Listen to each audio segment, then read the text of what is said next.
Muy buenas noches, bienvenidos a Signo Pesos, la economía al alcance de su pantalla. Estos son los temas claves de hoy. Baja la venta de pan en Colombia.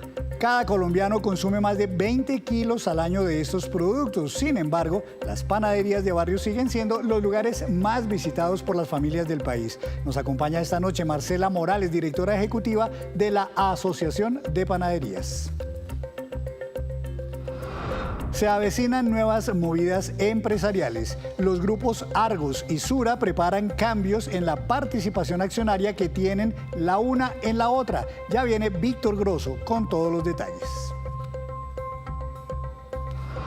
La nueva plataforma de pagos inmediatos. El Banco de la República presentó hoy en sociedad los detalles de Breve, el nuevo sistema que permitirá hacer pagos y transferencias de dinero de manera sencilla, gratuita, inmediata y sin barreras entre las diferentes entidades financieras.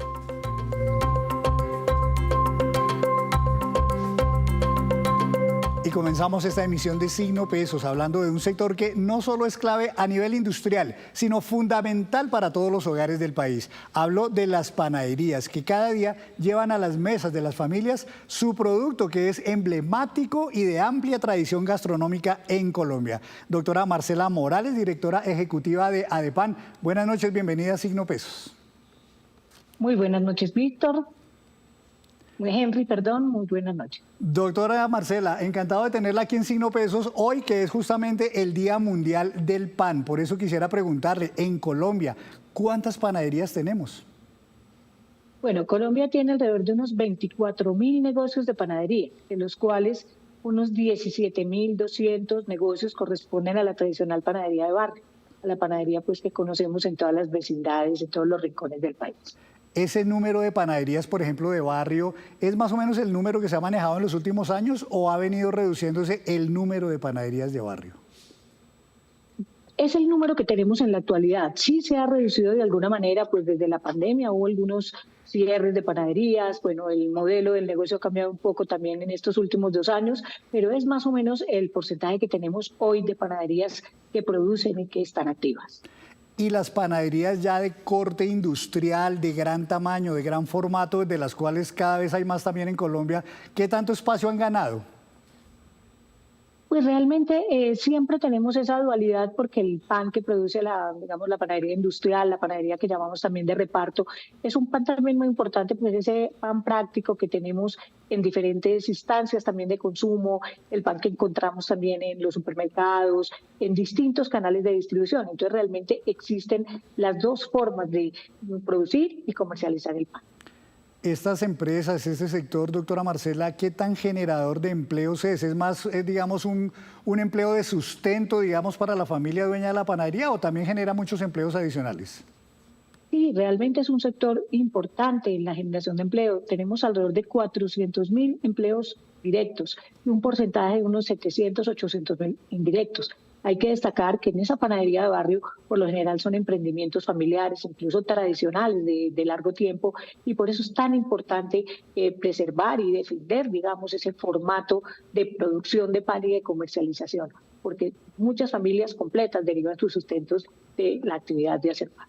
Hablemos propiamente del consumo de pan en Colombia. ¿Qué tanto estamos consumiendo? ¿Cómo ha sido el comportamiento de este producto en los últimos años en el país? Bueno, con nosotros nos mantenemos con un nivel de consumo, digamos, estable, alrededor de unos 22 kilos por persona año. Realmente es un índice bajo para la región. Si tenemos, por ejemplo, en cuenta un país como Chile, en donde se consumen 96 kilos por persona año, es decir, realmente bajo, nosotros también lo vemos como una oportunidad. Realmente, si el pan llega a otras horas del día, a otras instancias del día, muy seguramente pues vamos a poder tener unos consumos un poco más altos, porque en Colombia el 94-95% de las personas consumen pan, pero el 70% lo hacen en el desayuno. Tenemos otras horas donde consideramos que el pan puede tener una relevancia y una preferencia también importante. Uno se da cuenta, doctora Marcela, que entre los jóvenes hoy día hay una mayor conciencia, digamos, por hacer ejercicio, por mantener una buena figura, y dentro de eso muchas veces el pan es el sacrificado porque dicen que engorda. ¿Puede tener esto que ver, digamos, estas nuevas tendencias, estas nuevas culturas en esa reducción en el consumo de pan en el país? Bueno, tenemos varias, pensamos que pueden ser varias las causas. Una de ellas es el menor consumo de hogares en alimentos. Es decir, la categoría de alimentos sí se ha visto afectada en estos últimos meses en cuanto al gasto. Entonces, por supuesto, el pan, pues, que está presente en la vida de casi todos los colombianos, pues se ve afectado. Pero también estamos frente a un nuevo consumidor que también está mirando otras instancias de consumo. Pero ahí es donde entramos nosotros también a aclarar realmente el pan. El pan ha estado presente en la vida del hombre, es decir, desde evolucionó con el pan, básicamente. Entonces, lo que nosotros hemos venido trabajando desde la asociación y desde todo este trabajo gremial que hacemos es reposicionando el pan como lo que es un alimento, inclusive para los deportistas. El pan representa los carbohidratos que necesitamos en el día. Sí es cierto que hay muchas categorías de pan, hay unos panes que tienen un mayor contenido de azúcar, un mayor contenido de grasa. De hecho, nuestra tradición colombiana lleva azúcar, lleva grasa, pero hay diferentes categorías donde podemos buscar panes también con otras condiciones que se acerquen más al interés de ese consumidor que, como decías tú, pues está interesado en una vida de ejercicio saludable con otras actividades. ¿Y qué tanto se reinventa, digamos, la industria del pan en Colombia? ¿Sí hay margen, digamos, para inventar nuevos productos, para nuevos paladares? Eventualmente, por ejemplo, que no sé si eso sea posible, panes que no engorden tanto, por ejemplo. Sí, por supuesto. Realmente, como les digo, el pan tiene 4 elementos básicos con los que se fabrica, pero el pan al final de cuentas es un vehículo nutricional, es un alimento y podemos incorporarle otras condiciones para no subir, por ejemplo, su nivel proteico, para llevar un poco más de cereales. Entonces, realmente eso es lo que estamos buscando, elevar ese nivel nutricional del pan, lo cual está en las manos del panadero, que es el que lo transforma todos los días. Entonces, ese es uno de nuestros ejes de trabajo, digamos, a futuro, porque ese portafolio sí se puede reinventar. Realmente el pan se reinventa todos los días. Es un producto absolutamente versátil y que con los ingredientes básicos que se tienen podemos buscar esas nuevas alternativas que también acerquen de pronto a esas personas que se han alejado un poco del pan, muchas veces por desinformación y por toda esta información que a veces encontramos en redes sociales, la gran mayoría sin un sustento científico o médico. Me decía usted, doctora Marcela, que el 85% de las panaderías son panaderías de barrio, pero en la torta del mercado, ¿qué tanto se reparten las panaderías de barrio versus las industrias grandes de gran formato, repartidoras como la llamó usted, en ese mercado? ¿Cuánto venden las unas, cuánto venden las otras? Realmente no tenemos digamos, esa diferenciación, pero sí somos un sector que podemos vender anualmente más de 3 billones de pesos en todas las categorías, ¿no? Pero no tenemos un reporte que podamos categorizar que está una porción en las categorías, en la panadería misma de barrio, no lo tenemos. Yo recuerdo, doctora, titulares que fueron casi que históricos en este país. Recuerdo uno que decía, se acabó el pan de 100 pesos, hace claro muchos años. Ya después vimos otro, se acabó el pan de 200. Recientemente llegamos ya a que se había acabado el pan de 400 pesos. Yo no sé en qué precio vamos, pero la pregunta es, ¿por qué cada vez más caro el pan? Incluso a veces cuando, digamos, la economía está un poco mejor, el pan no vuelve, digamos, a precio, nunca baja de precio, por decirlo así. ¿Qué pasa? Bueno, realmente nosotros en los últimos meses, el pan hace 2 años, en el 2002, tuvo unos incrementos importantes debido a que las materias primas también tuvieron unos incrementos que pues cambiaron de alguna manera el modelo del negocio. Eso fue exactamente en octubre de 2022. En ese momento hubo algunas alzas que sí cambiaron, digamos, esa configuración del precio del pan. ¿Qué ha sucedido? Pues en los últimos meses, en el último año, esas materias primas se han estabilizado, ya hemos llegado a ese techo y por eso no se han producido más alzas en el pan. Hoy todavía hay pan de 400, pero un pan puede estar en 500, 600 pesos. Pero estos precios se han mantenido y no prevemos pues una alza en los próximos meses. Pues doctora Marcela, siempre será interesante hablar de este sector tan importante, como decíamos al comienzo, no solo para la industria, también para todos los hogares colombianos a los que nos encanta el pan. Así que muchas gracias por ayudarnos a hablar de este sector y sobre todo en este día tan importante, el Día de los Panaderos y el Día del Pan, por supuesto, a nivel mundial. Muchas gracias. Muchas gracias, Rick. Hoy es el Día no solo mundial del pan, sino el Día mundial de la alimentación. De alguna manera, el pan es el símbolo de la alimentación de la humanidad. De hecho, en el escudo de la FAO, el símbolo es un pan y dice, hágase el pan. Creemos que todavía estamos muy vigentes y somos parte todavía de la vida diaria de los colombianos. Muchas gracias. Interesante también ese último dato. Muchas gracias y siempre bienvenida aquí a Signo Pesos. Gracias. Hora de hacer una breve pausa, pero cuando regresemos espere cuáles son las ciudades con mayor índice de competitividad según el ranking que elabora la Universidad del Rosario. Ya nos vemos.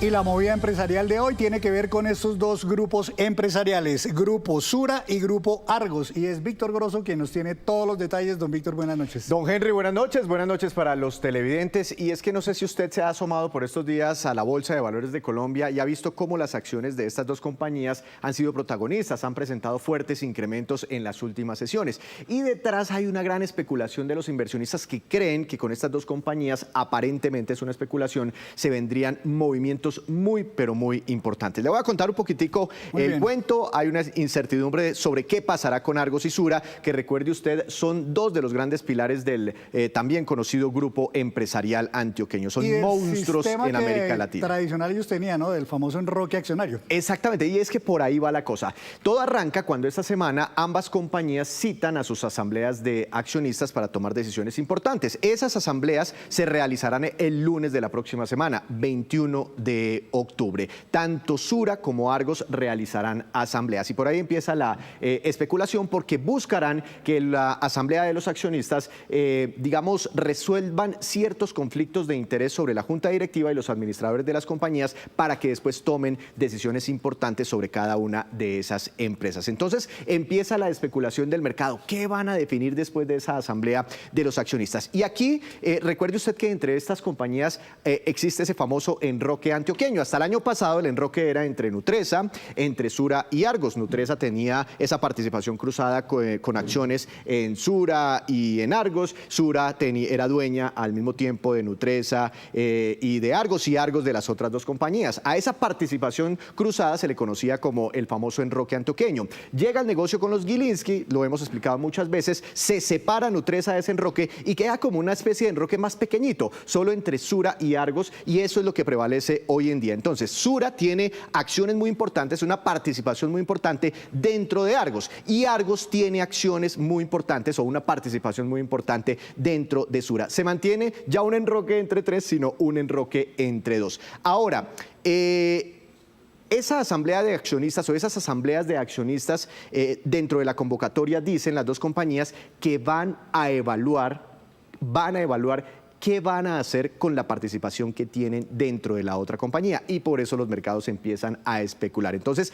Argos va a mirar qué hacer con esa participación tan importante dentro de Sura, y lo mismo, Sura va a evaluar qué hacer con esa participación en Argos. Y pues se vienen todas estas especulaciones, y estuvimos hablando con algunos analistas del mercado y nos dicen, bueno, dentro de las posibilidades, después de la asamblea, después de que le den autorización a la junta directiva y a los administradores, podría darse una posible o venta de acciones, es decir, que Sura tome la decisión. Eso solo lo saben las compañías, ¿no? Todas estas cosas son especulaciones. Que Sura toma la decisión de vender sus acciones en Argos, y lo mismo, que Argos tome la decisión a un tercero interesado de vender sus acciones en Sura. ¿Qué otra cosa podría pasar? Y son especulaciones del mercado. Que se dé una especie de intercambio de acciones, como ya ocurrió en algún momento con el grupo Nutresa, y se intercambiaron unas acciones para que el GEA saliera de Nutresa y Nutresa saliera de las participaciones que tenía en ese momento en Sura.